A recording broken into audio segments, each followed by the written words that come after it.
નમસ્કાર મિત્રો, આપ સૌનું હાર્દિક સ્વાગત છે ગુજ્જુ હેલ્થ જર્નીના આ નવા અને ખૂબ જ ખાસ વિડીયોમાં। શું તમે એકવાર ફરી કોઈ પણ ટેકા વગર આરામથી હરવા ફરવા માંગો છો, પરંતુ તમારા પગ અને ઘૂંટણ તમારો પૂરો સાથ નથી આપી રહ્યા? શું થોડુંક જ પગપાળા ચાલીને બજારમાંથી રોજબરોજનો સામાન લાવ્યા પછી જ શરીરમાં એટલો બધો થાક લાગવા માંડે છે કે આગળ વધવું પણ મુશ્કેલ લાગવા લાગે છે? શું સવારે આંખ ખુલતાની સાથે જ પગમાં દુખાવો, ભારેપણું કે અકળામણ અનુભવાય છે અને દિવસની શરૂઆત જ પરેશાની સાથે થાય છે? અને શું આ જ તકલીફોના કારણે તમે તમારા પૌત્ર પૌત્રીઓ સાથે ખુલીને બેસવા, ઉઠવા અને રમવાથી પણ પોતાને દૂર રાખવા લાગ્યા છો? શું તમારી સાથે એવું પણ થાય છે કે થોડે દૂર પગપાળા ચાલવા પર જ શ્વાસ ઝડપી થઈ જાય છે, દિલના ધબકારા વધી જાય છે અને પગની બધી તાકાત જાણે ખતમ થવા લાગે છે? જો તમારી સાથે પણ આવી પરેશાની થઈ રહી હોય તો તેને માત્ર વધતી ઉંમરની અસર સમજીને અવગણશો નહીં। આ શરીરમાં જરૂરી પોષક તત્વોની ઉણપનો ઇશારો હોઈ શકે છે, જે ધીમે ધીમે તમારા હાડકાં અને માંસપેશીઓને નબળા બનાવી રહ્યો છે। સૌથી સારી વાત એ છે કે આનો ઉપાય કોઈ મોંઘી સારવાર કે ભારેખમ દવાઓમાં નથી છુપાયેલો। આનો વાસ્તવિક ઉકેલ તો આપણી પોતાની રસોઈમાં વર્ષોથી હાજર છે। આજે હું તમને 5 એવા દેશી સુપરફૂડ વિશે જણાવવાની છું જે તમારા હાડકાને મજબૂત બનાવવામાં મદદ કરશે અને માંસપેશીઓમાં જમા થયેલો સોજો, દુખાવો તેમજ જકડન ધીમે ધીમે ઓછી કરવામાં મદદરૂપ બનશે। આ 5 વસ્તુઓ કઈ છે, તેમને ખાવાની સાચી રીત કઈ છે અને સૌથી મહત્વની વાત એ કે આ વસ્તુઓ ખાતી વખતે કઈ ભૂલોથી બચવું જોઈએ, આ બધું જ તમે આ વિડીયોમાં વિગતવાર જાણશો। જો તમે ફરીથી વિના દુખાવા, વિના થાકે અને પૂરા આત્મવિશ્વાસ સાથે હરવા ફરવા માંગો છો તો આ માહિતી તમારા માટે ખૂબ જ ઉપયોગી સાબિત થઈ શકે છે। જો તમે અમારી ચેનલ પર પહેલીવાર આવ્યા છો તો ચેનલને સબસ્ક્રાઇબ જરૂર કરી લો અને આ વિડીયોને તમારા પરિવાર તથા પરિચિત લોકો સુધી ચોક્કસ પહોંચાડો, કારણ કે કોણ જાણે કે આ માહિતી કોઈ વ્યક્તિના જીવનમાં મોટો બદલાવ લાવી દે। હવે ચાલો આ મહત્વપૂર્ણ માહિતીની શરૂઆત કરીએ। જ્યારે પણ હાડકાને મજબૂત બનાવવાની વાત આવે છે ત્યારે સૌથી પહેલા આપણા મનમાં દૂધનું નામ આવે છે। શું આ સાચું નથી? પરંતુ તમને જાણીને આશ્ચર્ય થશે કે તલના નાના નાના દાણામાં દૂધની સરખામણીમાં કેટલાય ગણું વધુ કેલ્શિયમ હાજર હોય છે। વૈજ્ઞાનિક માહિતી અનુસાર 100 ગ્રામ તલમાં અંદાજે 1250 મિલીગ્રામ કેલ્શિયમ મળી આવે છે, જ્યારે કુલ ક્રીમ દૂધમાં માત્ર અંદાજે 123 મિલીગ્રામ કેલ્શિયમ જ મળે છે। આ જ કારણ છે કે તલને હાડકા માટે ખૂબ જ મહત્વપૂર્ણ ખોરાક માનવામાં આવ્યો છે। આ જ કારણે તલ એવા લોકો માટે પણ ખૂબ જ ફાયદાકારક હોય છે જેમને લેક્ટોઝ ઇન્ટોલરન્સની પરેશાની હોય છે અને જેઓ દૂધનું સેવન નથી કરી શકતા। કેલ્શિયમની સાથે સાથે તલમાં મેગ્નેશિયમ, ફોસ્ફરસ અને ઝિંક જેવા કેટલાય મહત્વપૂર્ણ મિનરલ્સ પણ પૂરતી માત્રામાં મળી આવે છે। આ બધા જ પોષક તત્વો મળીને હાડકાની બોન ડેન્સિટીને વધુ સારી બનાવવામાં મદદ કરે છે, સાથે જ હાડકાને નબળા અને પોલા થતા બચાવે છે, જેનાથી ઓસ્ટિયોપોરોસિસનો ખતરો પણ ઘણા ખરા અંશે ઓછો થઈ શકે છે। તલમાં સારી માત્રામાં પ્રોટીન અને આવશ્યક ફેટી એસિડ પણ હાજર હોય છે, જે માંસપેશીઓને મજબૂત બનાવવામાં અને તેમાં આવતી ખેંચાણને ઓછી કરવામાં સહાયતા કરે છે। હવે સવાલ એ ઊભો થાય છે કે તલને કઈ રીતે ખાવા જોઈએ? તમે દરરોજ અંદાજે 15 થી 20 ગ્રામ શેકેલા તલ આરામથી ખાઈ શકો છો। તેને સારી રીતે ચાવીને ખાઓ, જેથી તેના બધા જ પોષક તત્વોને સારી રીતે ગ્રહણ કરી શકો।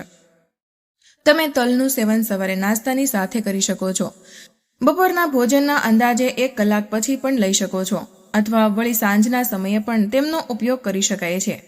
શિયાળામાં તલ અને ગોળના લાડુ બનાવીને ખાવા હજુ પણ વધુ ફાયદાકારક માનવામાં આવે છે, કારણ કે તલમાંથી શરીરને કેલ્શિયમ અને મેગ્નેશિયમ મળે છે, જ્યારે ગોળમાંથી આયર્ન પ્રાપ્ત થાય છે, જેનાથી શરીરમાં લોહીની ઉણપ પણ ધીમે ધીમે ઓછી થવા લાગે છે। આખી ઠંડીની ઋતુમાં તલનું નિયમિત સેવન કરવું લાભદાયક માનવામાં આવે છે। તલની તાસીર આલ્કલાઇન હોય છે, જે શરીરમાં વધેલા એસિડને ઓછું કરવામાં મદદ કરે છે અને વાતને સંતુલિત રાખવામાં સહાયક થાય છે।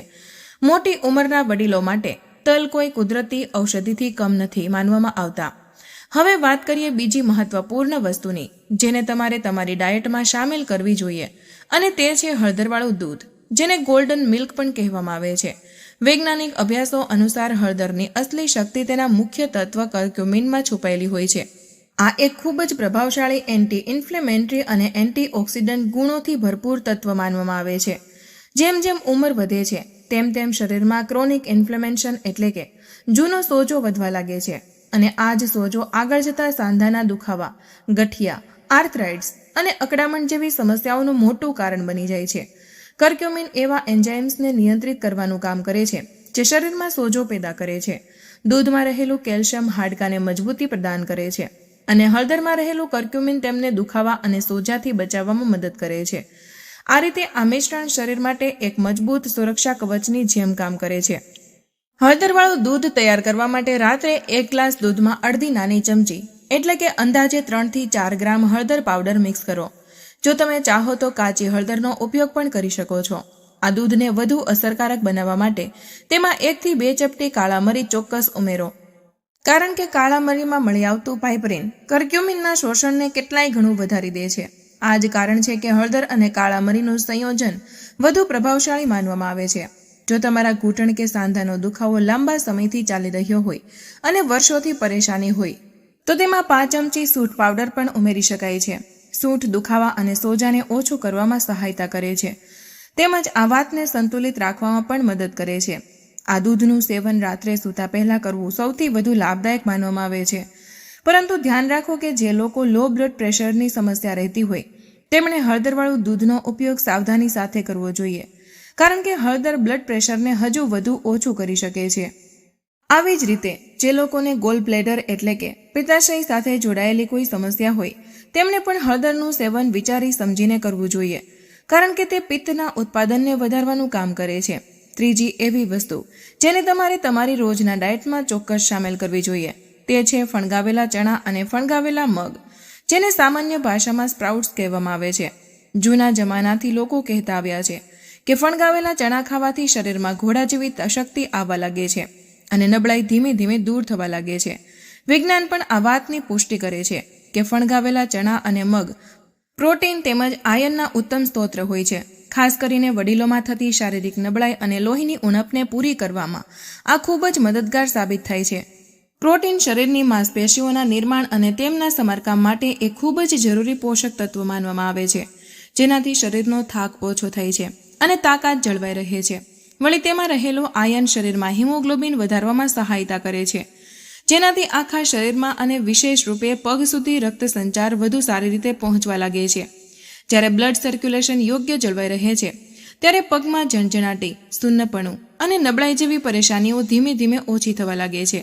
આ જ કારણે ફણગાવેલા અનાજને સ્વાસ્થ્ય માટે ખૂબ જ ઉપયોગી માનવામાં આવે છે અને પલાળેલા ચણા તેમજ મગને ફણગાવીને ખાવા અત્યંત લાભદાયી ગણાય છે. તેમને ફણગાવવા ખૂબ જ સરળ હોય છે અને આ પ્રક્રિયાથી તેના પોષક ગુણો કેટલાય ગણા વધી જાય છે. હવે સવાલ એ આવે છે કે તેમને કઈ રીતે તૈયાર કરવા અને કઈ રીતે ખાવા વધુ ફાયદાકારક રહેશે. ચાલો તેને પણ સમજી લઈએ. ફણગાવેલા મગ અને ફણગાવેલા ચણામાં ઝીણી સમારેલી ડુંગળી, ટામેટા, થોડો લીંબુનો રસ, થોડું સંચળ અને કાળા મરીનો પાવડર મિક્સ કરીને એક સાદું પણ પૌષ્ટિક સલાડ તૈયાર કરી લો. આ સલાડનું સેવન તમે સવારના નાસ્તામાં સરળતાથી કરી શકો છો. આ સિવાય બપોરના ભોજનના અંદાજે 1.5 થી 2 કલાક પછી પણ તેને લઈ શકાય છે. આ શરીરને લાંબા સમય સુધી ઊર્જા આપવામાં મદદ કરે છે. જો કોઈ વ્યક્તિને પાચન સંબંધી સમસ્યા રહેતી હોય તો અથવા તો તેનું ડાયજેશન નબળું હોય તો તેવા લોકો આ સ્પ્રાઉટ્સને હળવી વરાળમાં બાફીને કે ઉકાળીને પણ ખાઈ શકે છે. ઉકાળીને કે વરાળમાં બાફીને ખાવાથી તેમને પચવામાં સરળ થઈ જાય છે. સાથે જ શરીર તેના બધા જ પોષક તત્વો, જરૂરી તત્વોને વધુ સારી રીતે ગ્રહણ કરી શકે છે. એટલા માટે નબળા પાચન તંત્રવાળા લોકો માટે આ રીત વધુ અનુકૂળ માનવામાં આવે છે. હવે વાત કરીએ આગામી મહત્વપૂર્ણ વસ્તુની અને તે છે બદામ, જેને તમારે તમારી રોજની ડાયટમાં જરૂર સામેલ કરવી જોઈએ. બદામમાં કેલ્શિયમ, પ્રોટીન, મેગ્નેશિયમ અને હેલ્ધી ફેટ્સ સારી માત્રામાં મળી આવે છે. આ બધા જ પોષક તત્વો શરીરને અંદરથી મજબૂત બનાવવાનું કામ કરે છે. સાથે જ લાંબા સમય સુધી ઊર્જા જાળવી રાખવામાં પણ સહાયતા કરે છે. કેલ્શિયમ અને મેગ્નેશિયમ મળીને હાડકાને મજબૂત બનાવે છે અને માંસપેશીઓના યોગ્ય સંકોચનમાં સહાય કરે છે, જેનાથી પગમાં થતી ખેંચાણની સમસ્યા ઘણી ખરી ઓછી થઈ શકે છે. બદામમાં રહેલું પ્રોટીન અને હેલ્ધી ફેટ્સ શરીરને લાંબા સમય સુધી ઊર્જા પ્રદાન કરે છે, જેના કારણે આખો દિવસ થાક અને નબળાઈ ઓછી અનુભવાય છે. દરરોજ અંદાજે 5 થી 6 પલાળેલી બદામ ચોક્કસ ખાવી જોઈએ. જો કોઈ વડીલ વ્યક્તિ બદામને સારી રીતે ચાવીને ન શકતી હોય તો તે બદામની પેસ્ટ તૈયાર કરી શકે છે અને આ પેસ્ટને 1 ગ્લાસ દૂધમાં મિક્સ કરીને પી શકાય છે. આ મિશ્રણ શરીર માટે એક ખૂબ જ સારી ટોનિકની જેમ કામ કરે છે. ત્યારબાદ જે વસ્તુ તમારે તમારી ડાયટમાં સામેલ કરવી જોઈએ તે છે મેથી દાણા, જેને ફેનુગ્રીક સીડ તરીકે પણ ઓળખવામાં આવે છે. આયુર્વેદમાં મેથી દાણાને સાંધાના દુખાવા અને સોજાને ઓછું કરવા માટે કોઈ વરદાનથી કમ નથી માનવામાં આવ્યા. કેટલાય સંશોધનો પણ એ જણાવે છે કે મેથી દાણામાં રહેલા એન્ટી ઇન્ફ્લેમેટરી ગુણ દુખાવો અને સોજાને ઓછો કરવામાં ખૂબ જ સહાયક હોય છે. આ જ કારણે તેનો ઉપયોગ વર્ષોથી કરવામાં આવી રહ્યો છે. વિશેષ રૂપે ગઠિયા અને આર્થરાઇટ્સ જેવી સમસ્યાઓ પર કરવામાં આવેલા અભ્યાસોથી ખબર પડે છે કે મેથી દાણા માંસપેશીઓની તાકાત વધારવામાં અને તેમની રિકવરીને વધુ સારી બનાવવામાં મદદ કરે છે. આ માંસપેશીઓના થાકને ઓછો કરે છે અને તેમને ફરીથી ઉર્જા આપવામાં સહાયક થાય છે. શિયાળાની ઋતુમાં તમે મેથીના લાડુ ખાઈ શકો છો. આ સિવાય મેથીના સ્પ્રાઉટ્સ કે પલાળેલી મેથીનું સેવન પણ કરી શકાય છે.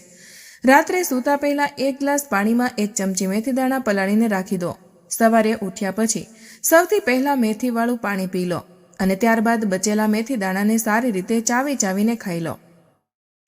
આનાથી સાંધા અને માંસપેશીઓને લાભ મળશે, તેમજ પાચન તંત્ર પણ મજબૂત બનેલું રહેશે.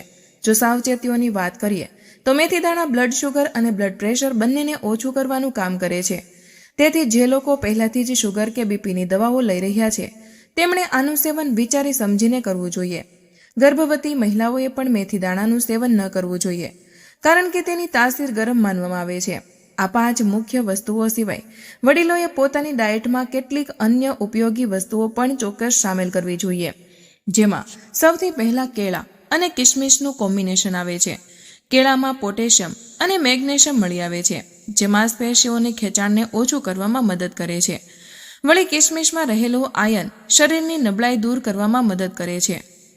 તમે રાત્રે અંદાજે 15 થી 20 દાણા કિશમિશ પાણીમાં પલાળીને રાખી શકો છો અને સવારે નાસ્તાના સમયે પલાળેલી કિશમિશની સાથે 1 કેળું સારી રીતે ચાવીને ખાઓ. જો સવારે સમય ન મળી શકે તો બપોરના ભોજનના અંદાજે 1 થી 1.5 કલાક પછી પણ કેળું અને કિશમિશ એક સાથે લઈ શકાય છે. આ શરીરને ઉર્જા અને પોષણ બંને પ્રદાન કરે છે. આ પછી આગામી મહત્વપૂર્ણ વસ્તુ છે બીટ એટલે કે ચુકુંદર, જેને પોતાની ડાયટમાં સામેલ કરવું પણ ખૂબ જ લાભદાયી માનવામાં આવે છે. બીટ શરીરમાં નાઇટ્રિક ઓક્સાઇડના નિર્માણને વધારવામાં મદદ કરે છે, જેનાથી રક્તવાહિનીઓ પહોળી થાય છે અને બ્લડ સર્ક્યુલેશન વધુ સારું થઈ જાય છે, જેના પરિણામ સ્વરૂપ પગની નબળાઈ, ભારેપણું અને જણજણાટી જેવી સમસ્યાઓમાં ઘણી રાહત મળે છે. ત્રીજી વધારાની વસ્તુ છે અખરોટ. અખરોટમાં ઓમેગા 3 ફેટી એસિડ ભરપૂર માત્રામાં હાજર હોય છે, જે સાંધાના સોજાને ઓછો કરવામાં મદદ કરે છે. સાથે જ આ સાંધાની ચિકાશ એટલે કે લ્યુબ્રિકેશનને જાળવી રાખવામાં પણ સહાયક થાય છે, જેનાથી સાંધાની કાર્યક્ષમતા વધુ સારી બનેલી રહે છે. આ સિવાય દેશી ઘીને નાળિયેરનું તેલ પણ મર્યાદિત માત્રામાં રોજે લેવું જોઈએ. આ સાંધાના અંદરથી ચિકાશ પ્રદાન કરવામાં મદદ કરે છે અને સાથે જ તેમને મજબૂત તથા સ્વસ્થ રાખવામાં પણ સહાયક થાય છે. તેથી સંતુલિત માત્રામાં આનું સેવન લાભદાયી માનવામાં આવે છે. હવે આટલી બધી વસ્તુઓ જોઈને ગભરાવાની કે મૂંઝવણમાં પડવાની જરૂર નથી. આ બધી વસ્તુઓ રોજે એકસાથે લેવી જરૂરી નથી હોતી. તમે એક સાદી યાદી બનાવીને તેમને વારાફરતી તમારી ડાયટમાં સામેલ કરતા રહો, કારણ કે આ બધી જ વસ્તુઓ તમારા સાંધા, માંસપેશીઓ, પગ અને આખા શરીરને અંદરથી મજબૂત, સ્વસ્થ અને સક્રિય રાખવામાં ખૂબ જ મદદગાર સાબિત થાય છે. હવે હું તમને એ વસ્તુઓ વિશે જણાવવા જઈ રહી છું જેનાથી તમારે કાં તો પૂરી રીતે અંતર બનાવી લેવું જોઈએ અથવા તો તેમનું સેવન ખૂબ જ મર્યાદિત માત્રામાં કરવું જોઈએ. જેમાં સૌથી પહેલી વસ્તુ છે તળેલી વસ્તુઓ અને જંક ફૂડ. તમે આનું જેટલું ઓછું સેવન કરશો એટલું જ તમારા સાંધા અને માંસપેશીઓ માટે સારું રહેશે. આ ખાદ્ય પદાર્થોમાં એવા તેલ અને ટ્રાન્સ ફેટ્સ હાજર હોય છે જે શરીરની અંદર સોજો વધારવાનું કામ કરે છે અને જૂના દુખાવાને વધુ ગંભીર બનાવી શકે છે. આ સિવાય સફેદ ખાંડ અને પેકેટ જ્યુસનું સેવન બંધ કરી દેવું જરૂરી છે. આ વસ્તુઓ શરીરમાં ખૂબ જ ઝડપથી ઇન્ફ્લેમેશન એટલે કે સોજો વધારવા લાગે છે અને સાંધા તેમજ માંસપેશીઓના દુખાવાને હજુ વધુ વધારી શકે છે. આવી જ રીતે વધુ પડતા નમક એટલે કે મીઠાનું સેવન કરવાથી પણ બચવું જોઈએ, કારણ કે વધારે મીઠું શરીર માટે પાણીને રોકી રાખે છે, જેના કારણે શરીરમાં સોજો વધી જાય છે અને પગમાં ભારેપણું તથા થાક અનુભવવા લાગે છે. જો તમે રેડ મીટ એટલે કે લાલ માંસ કે પ્રોસેસ્ડ મીટ ખાઓ છો તો હવે ધીમે ધીમે તેને પોતાની ડાયટમાંથી હટાવવું શરૂ કરી દો. આ ખાદ્ય પદાર્થોમાં એવા કમ્પાઉન્ડ્સ મળી આવે છે જે સાંધાના સોજાને વધારવાનું કામ કરે છે. સાથે જ આ શરીરમાં ઇન્ફ્લેમેશનને લાંબા સમય સુધી જાળવી રાખી શકે છે. તેથી જો તમે રેડ મીટનું સેવન કરો છો તો આજથી જ તેને છોડવાનો નિર્ણય લઈ લો, જેથી તમારા સાંધા અને માંસપેશીઓ ધીમે ધીમે આરામ અનુભવી શકે. હવે તમે સારી રીતે સમજી ચૂક્યા છો કે તમારે કઈ કઈ વસ્તુઓ ખાવી જોઈએ અને કઈ વસ્તુઓથી અંતર જાળવી રાખવું જોઈએ. પરંતુ આની સાથે એક બીજી ખૂબ જ મહત્વપૂર્ણ વાત છે જેના પર ધ્યાન આપવું અત્યંત જરૂરી છે. શરીરમાં વાસ્તવિક અને લાંબા સમય સુધી ટકી રહેનારી તાકાત ત્યારે જ આવે છે જ્યારે સાચું પોષણ અને શારીરિક પ્રવૃત્તિ એટલે કે ન્યુટ્રિશન અને શારીરિક પ્રવૃત્તિ બંને સાથે સાથે ચાલે છે. આ બંને મળીને એકબીજાના પ્રભાવને કેટલાય ગણો વધારી દે છે. જો તમે પૌષ્ટિક અને સારી વસ્તુઓ ખાઈ રહ્યા છો પરંતુ શરીરને બિલકુલ પણ સક્રિય નથી રાખી રહ્યા તો તમને એ પોષણનો પૂરો લાભ નહીં મળી શકે. એટલા માટે જરૂરી છે કે સાચી ડાયટની સાથે સાથે દરરોજ થોડી ઘણી શારીરિક પ્રવૃત્તિ પણ કરવામાં આવે. નિયમિત રૂપે પગપાળા ચાલવાની આદત પાડો. રોજે માત્ર 15 થી 20 મિનિટ ચાલવું પણ પગની માંસપેશીઓ અને સાંધા માટે એક ઉત્તમ કસરત માનવામાં આવે છે. આનાથી બ્લડ સર્ક્યુલેશન વધુ સારું થાય છે અને હાડકાને કુદરતી રીતે મજબૂતી મળવા લાગે છે. જ્યારે શરીરમાં લોહીનો પ્રવાહ યોગ્ય રીતે થાય છે ત્યારે માંસપેશીઓમાં તાકાત જળવાઈ રહે છે. સાથે જ દુખાવો અને નબળાઈની સમસ્યા પણ ધીમે ધીમે ઓછી થવા લાગે છે. આ જ કારણે ડોક્ટર્સ અને હેલ્થ એક્સપર્ટ્સ પણ દરરોજ થોડો સમય ચાલવાની સલાહ આપે છે. દિવસની શરૂઆત હળવી સ્ટ્રેચિંગ સાથે કરવી પણ ખૂબ જ લાભદાયક માનવામાં આવે છે. આનાથી શરીરની જકડન ધીમે ધીમે ઓછી થવા લાગે છે, સાંધા ખુલવા લાગે છે અને હરવા ફરવામાં સરળતા અનુભવાય છે. સવારે ઉઠ્યા પછી 2 થી 3 મિનિટ સુધી હાથ, પગ અને કમરની હળવી સ્ટ્રેચિંગ ચોક્કસ કરો. આનાથી શરીર આખો દિવસ ચુસ્ત, સ્ફૂર્તિલું અને એક્ટિવ બનેલું રહે છે. હું દિલથી આશા રાખું છું કે આ પૂરી માહિતી તમારા માટે ઉપયોગી અને ફાયદાકારક સાબિત થઈ હશે. આ બધી વાતો નિયમિત રૂપે તમારી ડાયટ અને તમારી રોજબરોજની દિનચર્યામાં સામેલ કરતા રહો. થોડા જ સમય પછી તમે તમારા સ્વાસ્થ્યમાં મોટો અને સકારાત્મક બદલાવ પોતે જ અનુભવવા લાગશો. તમારું શરીર પહેલા કરતાં વધુ મજબૂત અને ઉર્જાવાન અનુભવવા લાગશે. તો મિત્રો, આજનો વિડીયો અહીં પૂર્ણ કરીએ છીએ. માહિતી તમારા દિલને સ્પર્શી હોય તો આ વિડીયોને એક લાઇક જરૂર કરજો, કારણ કે તમારી એક લાઇક અમને વધુ મહેનત કરવાની પ્રેરણા આપે છે.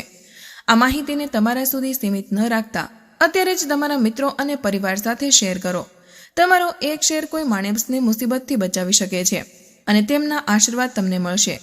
આવા જ બીજા સ્વાસ્થ્યપ્રદ અને અસલી નુસ્ખા મેળવવા માટે અમારી ચેનલને હમણાં જ સબસ્ક્રાઇબ કરો અને બેલ આઇકનને દબાવવાનું ભૂલશો નહીં, જેથી કોઈ પણ મહત્વની જાણકારી મિસ ન થાય.